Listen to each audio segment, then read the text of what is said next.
ఇవాళ మేము రైతుల కోసం, రైతుల యొక్క మరి ఇష్యూస్ మీద, వాటి యొక్క మరి గ్రావిటీ మీద ఇవాళ ఇక్కడ ధర్నా చేస్తున్నాం. ఈ ధర్నా చేస్తున్న కారణం కూడా ఇవాళ ఖమ్మం జిల్లాలో అత్యధికంగా పండే పంటలకి సంబంధించిన సమస్య ఇది. కాబట్టి కొనాలి, దిగి రావాలి, ప్రభుత్వం దిగి రావాలా. లేకపోతే రాబోయే రోజుల్లో ప్రతి కొనుగోలు కేంద్రం కూడా మంటలు మండుతుంది, మంటలు మండిస్తారు. రైతులు ఎదురు తిరిగితే ఎట్లుంటది అనేది మనందరికీ తెలుసు. ఆ పరిస్థితి తీసుకురాకుండా ఉండాలంటే అర్జెంట్ గా ఈ జిల్లాలో ఉన్న ఆ ప్రధానమైన బాధ్యత ఎవరిది అంటే 3 మంత్రులు ఉన్నారు. ఉప ముఖ్యమంత్రి బట్టి విక్రమార్క, వ్యవసాయ శాఖ మంత్రి తుమ్మల నాగేశ్వరరావు, అట్లనే మరి రెవెన్యూ శాఖ మంత్రి పొంగులేటి శ్రీనివాసరెడ్డి.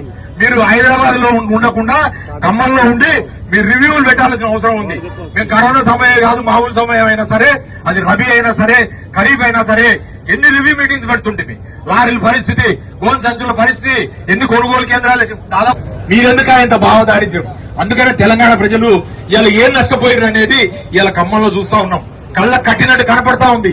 రాబోయే రోజుల్లో మళ్ళా మరి స్వర్ణయుగం రావాలన్నా కేసీఆర్ గారు మళ్ళీ ముఖ్యమంత్రి అయితే తప్పితే ఈ రైతాంగానికి బాధలు పోవు సుమా నేను ఈ సందర్భంగా తెలియజేస్తా ఉన్నా. వాళ్ళకి ఎంతసేపు కమిషన్లు, లేకపోతే ఎంతసేపు